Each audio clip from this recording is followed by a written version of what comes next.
Assalamualaikum warahmatullahi wabarakatuh. Saya Arif Febriliando dengan NIM B1125040 dari kelas A, mata kuliah Hukum Internasional dengan dosen pengampu Bapak Budi Ardianto SHMH. Pada kesempatan ini saya akan membahas mengenai penyelesaian sengketa dalam hukum internasional. Topik ini sangat penting karena dalam hubungan internasional sering terjadi perbedaan kepentingan antar negara yang dapat menimbulkan konflik atau sengketa. Oleh karena itu, diperlukan mekanisme penyelesaian yang sesuai dengan hukum internasional agar perdamaian dan stabilitas dunia tetap terjaga. Yang pertama, pengertian sengketa internasional. Sengketa internasional adalah perselisihan atau konflik yang terjadi antara dua pihak atau lebih dalam hubungan internasional. Pihak yang terlibat tidak hanya negara, tetapi juga dapat berupa organisasi internasional atau subjek hukum internasional lainnya.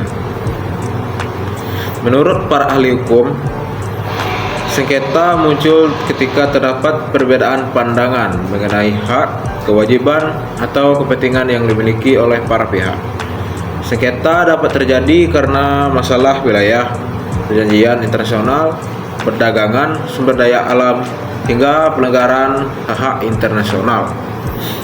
Secara umum, sengketa internasional dibagi menjadi dua jenis. Yang pertama, sengketa hukum. Sengketa hukum adalah sengketa yang penyelesaiannya dapat didasarkan pada aturan dan prinsip hukum internasional. Misalnya, sengketa mengenai penafsiran atau suatu perjanjian internasional atau pelanggaran terhadap ketentuan hukum internasional. Kemudian yang kedua, sengketa politik. Sengketa politik merupakan sengketa yang lebih berkaitan dengan kepentingan politik suatu negara. Penyelesaiannya biasanya dilakukan melalui negosiasi atau pendekatan diplomatik karena tidak selalu dapat diselesaikan hanya dengan penerapan aturan hukum. Prinsip penyelesaian sengketa secara damai. Salah satu prinsip utama hukum internasional adalah kewajiban negara untuk menyelesaikan sengketa secara damai. Prinsip ini tercantum dalam Piagam Perserikatan Bangsa-Bangsa atau PBB. Negara-negara anggota PBB diwajibkan untuk menghindari penggunaan kekerasan dalam menyelesaikan konflik. Tujuannya adalah menjaga perdamaian dan keamanan internasional serta mencegah terjadinya perang yang dapat merugikan banyak pihak. Penyelesaian secara damai juga mencerminkan penghormatan terhadap kedaulatan negara lain dan menjunjung tinggi prinsip kerjasama internasional. Penyelesaian sengketa melalui cara diplomatik. Cara diplomatik merupakan metode yang paling sering digunakan dalam praktik hubungan internasional karena lebih fleksibel dan memungkinkan para pihak mencapai kesepakatan tanpa harus melalui proses peradilan. Yang ke satu yaitu negosiasi. Negosiasi adalah proses perundingan langsung antara pihak-pihak yang bersengketa. Dalam negosiasi, para pihak bertemu untuk membahas masalah yang diperselisihkan dan mencari solusi yang dapat diterima bersama. Kelebihan negosiasi antara lain, biaya relatif rendah, proses lebih cepat. Hubungan baik antar negara dapat tetap terjaga. Para pihak memiliki kebebasan menentukan hasil penyelesaian. Namun, negosiasi dapat gagal apabila tidak ada kemauan dari para pihak untuk berkompromi. Yang kedua, jasa baik atau good office. Jasa baik merupakan bantuan dari pihak ketiga yang berupaya mempertemukan pihak-pihak yang bersengketa agar bersedia melakukan perundingan. Pihak ketiga tidak ikut menentukan solusi, melainkan hanya memfasilitasi terjadinya komunikasi. Contohnya adalah ketika suatu negara atau organisasi internasional membantu mempertemukan dua negara yang sedang berselisih. Yang ketiga, mediasi melibatkan pihak ketiga yang lebih aktif dibandingkan jasa baik. Mediator tidak hanya mempertemukan para pihak, tetapi juga memberikan saran, pendapat, dan usulan penyelesaian. Meskipun demikian, usulan mediator tidak bersifat mengikat, sehingga para pihak bebas menerima atau menolaknya. Yang keempat, inquiry atau penyelidikan. Inquiry dilakukan apabila sengketa timbul akibat perbedaan fakta. Dalam metode ini, dibentuk komisi penyelidik yang bertugas mengumpulkan dan memverifikasi fakta-fakta yang sebenarnya terjadi. Hasil penyelidikan tersebut kemudian dijadikan dasar dalam proses penyelesaian sengketa. 5. Konsiliasi. Konsiliasi merupakan gabungan antara penyelidikan dan mediasi. Komisi konsiliasi akan mempelajari sengketa secara mendalam, kemudian memberikan rekomendasi penyelesaian kepada para pihak. Rekomendasi tersebut tidak mengikat, tetapi sering dijadikan dasar untuk mencapai kesepakatan damai. Peran Perserikatan Bangsa-Bangsa dalam penyelesaian sengketa.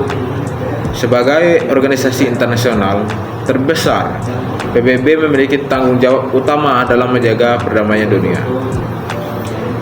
Dewan Keamanan PBB.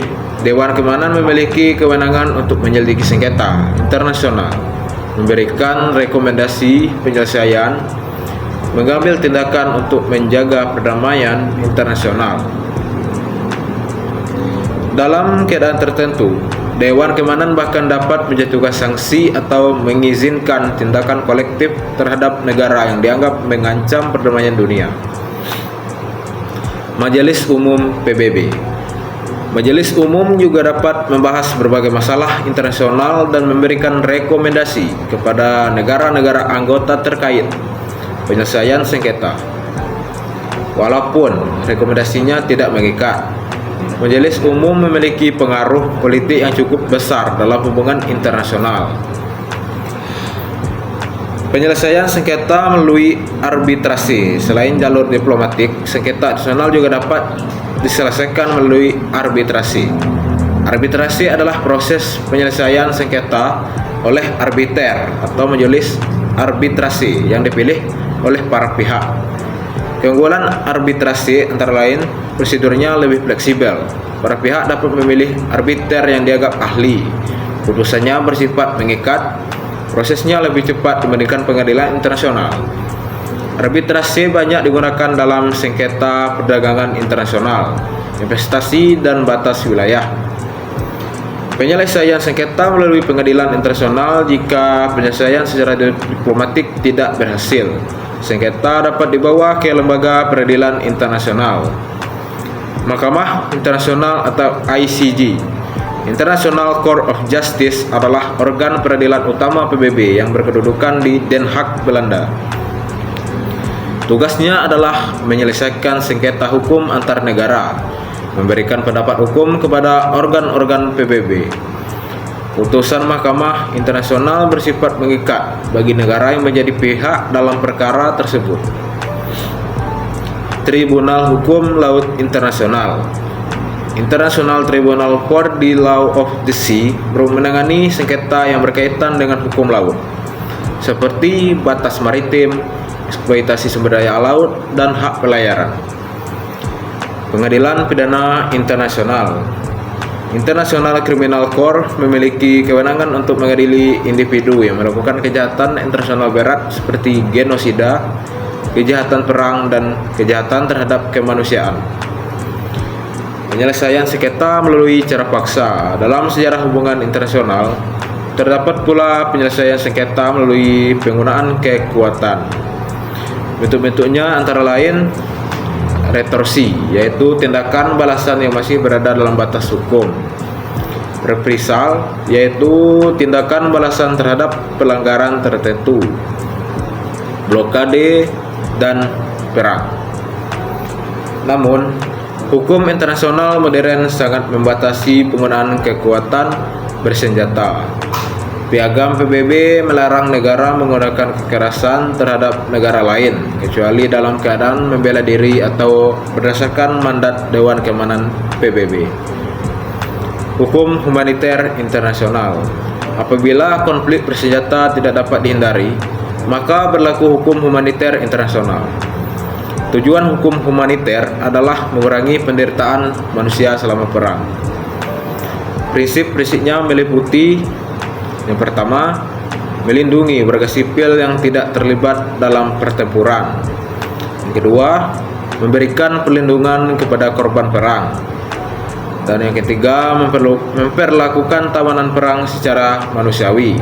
Dan yang keempat, membatasi penggunaan senjata tertentu. Dan yang kelima, mengurangi kerusakan yang tidak perlu selama konflik bersenjata. Aturan-aturan tersebut terutama diatur dalam Konvensi Jenewa tahun 1949 serta protokol tambahannya.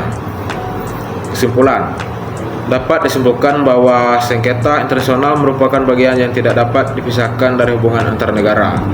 Untuk menjaga perdamaian dunia, hubungan internasional mengutamakan penyelesaian sengketa secara damai melalui negosiasi, jasa baik, mediasi, inquiry, konsiliasi, arbitrase maupun melalui lembaga peradilan internasional. Selain itu, PBB juga memiliki peran penting dalam menjaga keamanan dan ketertiban internasional. Dengan adanya berbagai mekanisme tersebut, diharapkan setiap sengketa dapat diselesaikan secara adil tanpa menimbulkan konflik yang lebih besar. Sehingga tujuan utama hukum internasional, yaitu menciptakan perdamaian, keadilan, dan kerjasama antar bangsa dapat terwujud. Terima kasih. Wassalamualaikum warahmatullahi wabarakatuh.